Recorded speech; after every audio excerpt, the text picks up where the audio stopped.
Hello everybody, welcome back once again. I've got another Triangle Strategy character guide for you. So this time we're talking Groma, the Divine Fist. I kind of like Groma. I'll be honest, it's kind of funny because I didn't really actually use her that much, but I guess I have a special place in my heart for monks, being that I played one for so long in Final Fantasy XIV, but alright, let's talk about, or we'll start with the accessories. So I've actually got her, this is endgame gear. I actually didn't have her equipped quite like this throughout the majority of the game because evasion just doesn't end up getting, to be that great until towards the end. So, but anyways, I've got an extra 10 evasion from the two accessories, obviously, which means her base evasion is 76, which is pretty high, but really with evasion you want to be stacking it, otherwise don't bother. So anyways, her strength is 54, again that's actually pretty solid. Her physical defense is really good as well. She's kind of more like a medium range or a medium armored type character, I guess I would look at her as, but she does have higher defense than average. She's also got some kind of like tanky aspects to her though, so I think that's why her defense is actually just a little bit higher. Magic attack is really low, so you're not going to be really doing any sort of damage with range like fire stones or ice stones, anything like that. Her magic defense is slightly above average too, which is pretty good. Luck is pretty decent. I think this is probably higher than normal, but and then her accuracy is insanely good. And actually her speed is really good as well, already at like a base speed of 29, so that is really, really solid.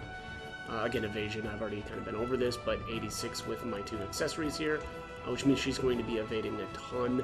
Her jump is above average, so she's got a 3, whereas most people have a 2, and her movement is really good. Well, this is more like baseline, right? Most of the characters in the game have a movement of 5. But anyways, alright, so up next, let's go over her abilities. So she's got evade detection, so it says allows you to slip past enemies and obstacles. I didn't actually really understand what that meant right away, but it means that enemies don't inhibit your movement and you can pass through them, as opposed to the rest of your characters needing to walk around enemies. She can just slip past, which is actually pretty nice in some cases. And it makes it actually pretty easy if you want to do like follow-ups, right? So she can just sneak right to the back side of an enemy and not have to worry about moving around, and like if other enemies are in the way too, you can just go boom right through and get crits from the back. Sweeping kick is pretty solid, especially if you're trying to set up follow-up attacks.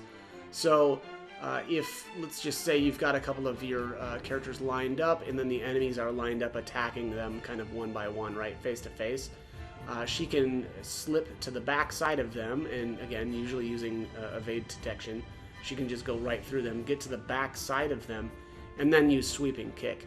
And this will trigger multiple follow-ups from your characters. So, very, very cool ability. Also has a chance to immobilize. That's actually pretty solid too, and it's kind of interesting that you can use this in kind of interesting ways, so that you can immobilize like a blade, right? Or I mean, even like a bruiser or a shield bearer, that sort of thing. If you have Groma diagonally from that character, because of the way that you can use sweeping kick, you can actually use sweep on them, immobilize them, and still be actually out of their range, so that they can't attack her when it becomes their turn again, as long as you get them immobilized. So, very cool character, or a very cool ability, I should say. And it, again, sets up some kind of interesting things. And then she's got Eliminate and Evade, so it increases your evasion for 3 turns when you defeat an enemy. That's pretty good. Groma, it can be a little bit tough to get kill shots on, unless you do something like Skyward Fist, because this is so strong. That's actually usually a pretty good way of getting a kill. Then she's got Energy Wave here. I really like this ability because of the range. So it says range 1 to 4. The height, though, you got to be a little bit careful with it because it's only plus or minus 5. So it can be sometimes a little bit tough to use this because of the height restrictions. But it is great because you can hit things from far away. Most melee characters don't have something quite like this, but this is a little bit like Maxwell's, is it Throw Spear or Throw Lance, something like that. But this is cheaper. The one TP cost for Energy Wave is really, really good. Next up is Lure In, so it says chance to infuriate all enemies within range for 2 turns. This is basically anybody that's adjacent to her, right? So, you know, Eridor is still the king of the provokes, but Groma's in the middle, and then I guess kind of it would be Lionel, and then Flanagan. You know, there's our single target. So she's kind of in the middle there as far as using Fury on enemies. You know, the range, I wish it was a little bit bigger, but you know, that's kind of Eridor's job and not really hers. So next up is Cross Counter. It says counter attack when you evade an adjacent enemy's physical attack, and that's really, really easy, especially if you are stacking evasion. And I should say, at the beginning, when I first got Groma, I was not impressed really with her at all. And that is because her evasion is just, at that point in the game, not good enough. Again, you need to have tons of evasion in order to make it really worthwhile. And that's just not possible when you first get her. You don't have the bracelets yet. You may only have like 1 or 2 evasion amulets. So those are just, you know, not as good. You're only going to get 6 evasion out of a pair of those. So, you know, not really something that I would think, or not something that I was impressed with. You're probably better off, I don't know, throwing some speed on her or something, and, you know, using energy waves a lot. But anyways, again, that does actually become usable later on. But anyways, all right. So next up is Desperate Evasion. It says it increases your evasion when HP is at 50% or below. I mean, what more could you ask for right out of an evasion tank? Is an increase in evasion when things are not going so well. So that's just a phenomenal passive.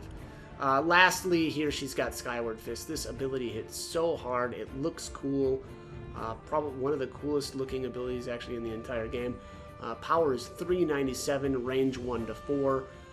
The height, though, and just kind of the way this works, sometimes I'm not really all that impressed by it. It's just, you got to be really careful with where you're standing, and if an enemy is too far away from an edge, it can be difficult to use this because you'll have collision issues with, yeah, I guess it's used right. You know, it's basically a straight line, so if you don't have a straight shot to somebody, this can be difficult to use. But I'll kind of throw a usage of Wayward Fist here in this coming up. But all right, so actually I wanted to show a little combo here. So I've got Quahog and Groma. I've got Benedict, and then Cordelia.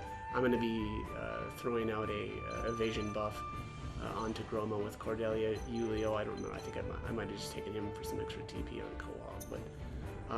This isn't, you know, super realistic, but I'm going to light wave him up top to this spot, and then we'll do a distorted space on this Glenbrook healer, and then I'm going to move right here and do distorted space on this guy just to show you. Hey, Switch! So fun. Now. All right, so here is Groma now. I could go like, I think. Oh, sorry, I need to give her some TP actually too. So there's battle fires. Any TP? Nope, I used all mine. All right. So I could Skyward Fist this guy right here. This is gonna drop a shield. I mean, dropping a shield bearer below half is pretty solid, right? Just a ton of damage. Now, to be fair, also though these guys are only 45s. I just realized that these aren't like the 50s, but also, I mean, I could almost one-shot this healer, right? Drop him down to 30 health. But here, take a look at this. So this is what I'm talking about with. You got to just be careful with how you use this. So this guy right here is a little bit too far back. So you see the collision indicator there on the edge. So she just hit the wall. Whereas if this guy was standing here, she'd actually still be able to hit him. That's why you kind of got to be, you know, looking at guys that are a little bit probably closer to the edges. You know, the higher or the closer you get to them, kind of the better off you are when it comes to actually, you know, being able to hit them. But the height difference is what really is giving you, the extra damage. So, so that's a height 22. I'm standing on a height 13. That's almost maximum range. So I think it's a 10. Yeah, it's a 10 height difference. So that's almost the maximum damage. If this guy probably was up one more level, like if this was just a little bit higher, that would probably one-shot this healer. So let's just give this a rip. Can you handle my might? I don't pull my punches. Kind of like a dragon uppercut, right? So, yeah, that is Groma. Maybe let's do one more round with her here. Actually, I need to show her her evasion as well. So do the elite buff. I sense disappoint. You won't fool me. You won't fool me. You won't fool her. No. And how dare you for even thinking you could? I shall try my level best.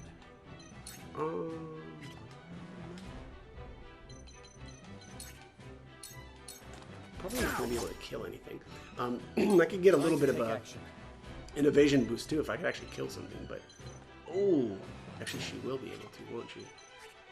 Uh-oh. Actually, maybe not. Oh, yeah, see, I should have moved Cordelia. I may have been able to get up top there. Yeah, with Groma. Well, not quite.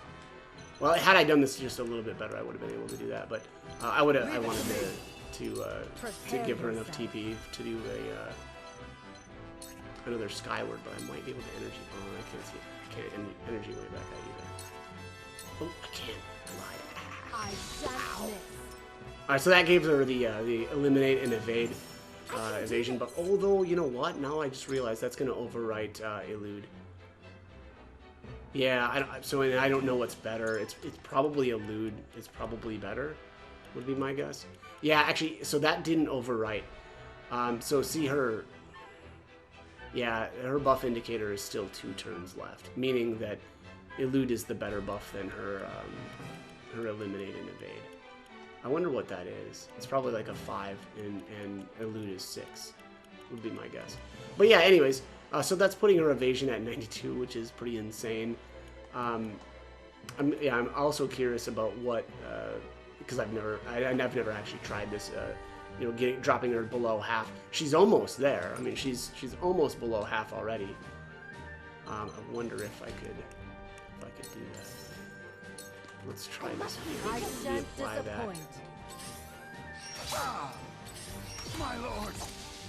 Crack. Take that, Benedict. Forgive me. Take that, You're Cornet. too slow.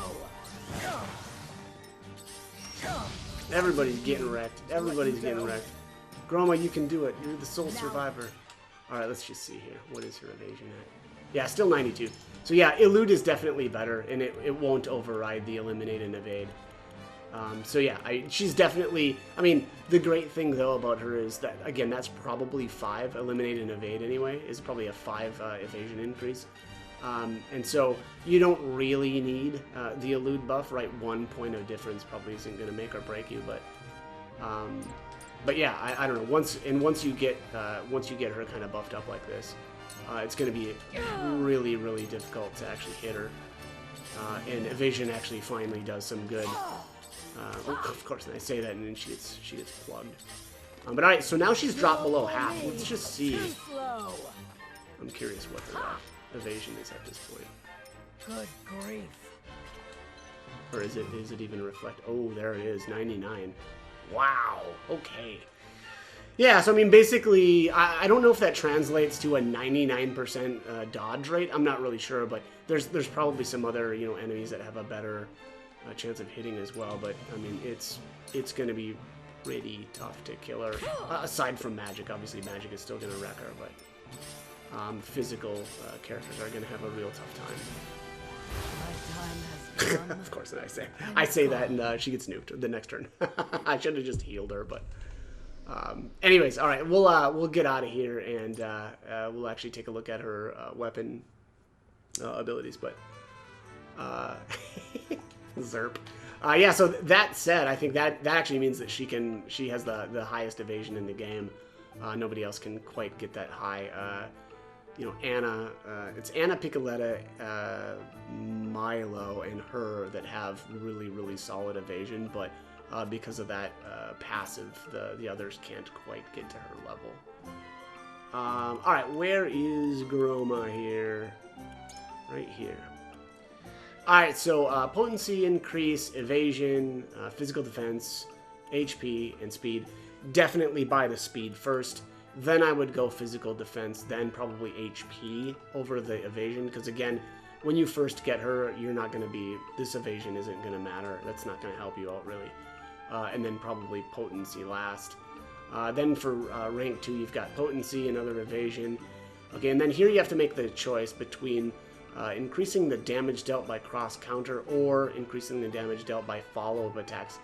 This is kind of a tough call. You know, really up to you if you think you're going to be using follow-ups more often, or if you are, you know, going to be countering more. I guess I went follow-up because I wasn't expecting to be really doing any counters. At this point in the game, though, it probably does make sense to swap this over. You know, even especially there at the during the last battle there, you know, every time she counters or evades, she can counter. Aside from, you know, if it's a pikeman. So you've probably got the potential for more damage with cross counter as opposed to the follow-ups. But then you've got the speed +2. Definitely buy the speed +2 first. Then I would go potency, then the evasion, and then go with this last because these are a little bit more situational. Then last you've got Skyward Fist and then a potency. Definitely buy the Skyward Fist, hands down. This ability is so good. Hits really, really hard, and, you know, there's a lot of times where you're going to be, you know, maybe not substantially lower than where the enemies are at, but enough where this, you know, the damage starts to really crank up.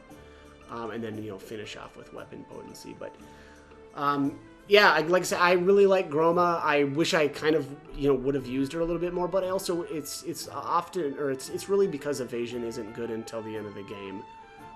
You need so much of it when you're playing on hard mode for it to be really, you know, worthwhile. And, you know, again, it's just not an option, at least until you get 50, and you've probably got a couple of evasion bracelets. So, but anyways, that is it for Groma. As always, hope the guide was helpful, and thanks for watching.